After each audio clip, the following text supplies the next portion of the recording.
अस्सलामुअलैकुम सामीन। 16 सफ़र मुज़फ़्फ़र और 22 अगस्त है।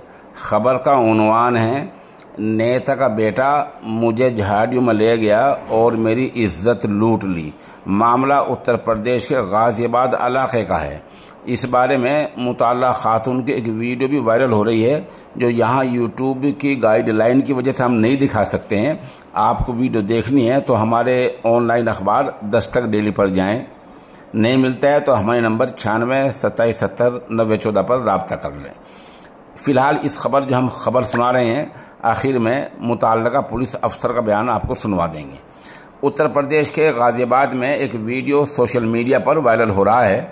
वीडियो में एक खातून नीम उरियानी हालत में, अर्धनग्न की हालत में बैठी दिखाई दे रही है। वो सड़क पर बैठी है, उसके बदन पर बहुत कम कपड़े हैं। वीडियो में खातून से कोई शख्स पूछ रहा है, आपके साथ क्या हुआ, कोई गलत काम हुआ है? इस पर खातून कहती है कि मेरे साथ गलत काम हुआ है, मुझे झाड़ियों में ले जाकर मेरी इज्जत लूट ली गई। मैंने पुलिस भी बुलाई लेकिन मामले को रफा दफा कर दिया गया। सोशल मीडिया पर कहा जा रहा है कि एक खातून गाज़ियाबाद में लाल कुआं चौकी के पास दिल्ली मेरठ एक्सप्रेस वे पर बैठी थी। इल्ज़ाम है कुछ लोग उसको नंदग्राम से उठाकर झाड़ियों में ले गए, जहां उसकी इज्जत लूट ली और देर रात तक उसको लाल कुआं छोड़ दिया गया।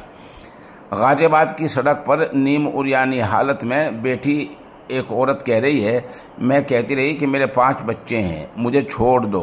नेताजी का बेटा मुझे झाड़ियों में ले गया, दारू की बोतल खोली, दारू पी और मेरी इज्जत लूट ली। इस मामले में लेकर यूपी कांग्रेस ने भी सरकार पर निशाना साधा है। यूपी कांग्रेस ने इस वीडियो को अपने सोशल मीडिया हैंडल एक्सप्रेस पर डाला है। बहरहाल ये वाक़या है, ये बहुत शर्मनाक बात है, लेकिन पुलिस अब इस बारे में क्या कह रही है वो बयान आप सुनिए। खातून पुलिस अफसर का बयान सुनिए, और अगर आपको नीम उरियानी हालत में वो खातून मुताल्लिक़ जो मुतासिरा खातून है उसका वीडियो देखना है तो हमारी दस्तक ऑनलाइन पर जाइए। आज दिनांक 21 अगस्त 2024 को सोशल मीडिया पे एक वीडियो वायरल हो रहा था, जिसमें एक महिला अर्धनग्न अवस्था में बैठी हुई कुछ आरोप लगा रही थी।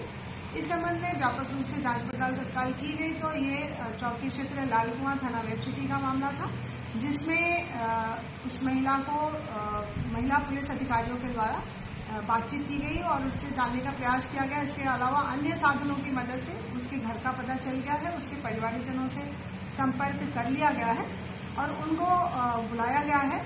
उनके द्वारा बताया गया कि महिला मानसिक रूप से विक्षिप्त है और पूर्व में भी ये हरिद्वार, रुड़की आदि स्थानों पे ये इसी तरह से चली गई है, अचानक घर से चली जाती है और इसके द्वारा विभिन्न तरह के आरोप प्रत्यारोप लगाए जाते हैं। तो इस संबंध में परिवारजनों को सूचित किया गया है और उनको बुला करके उसको सुपुर्दगी में देने का प्रयास किया जाएगा। इसके साथ ही अग्रिम कार्रवाई की जाएगी।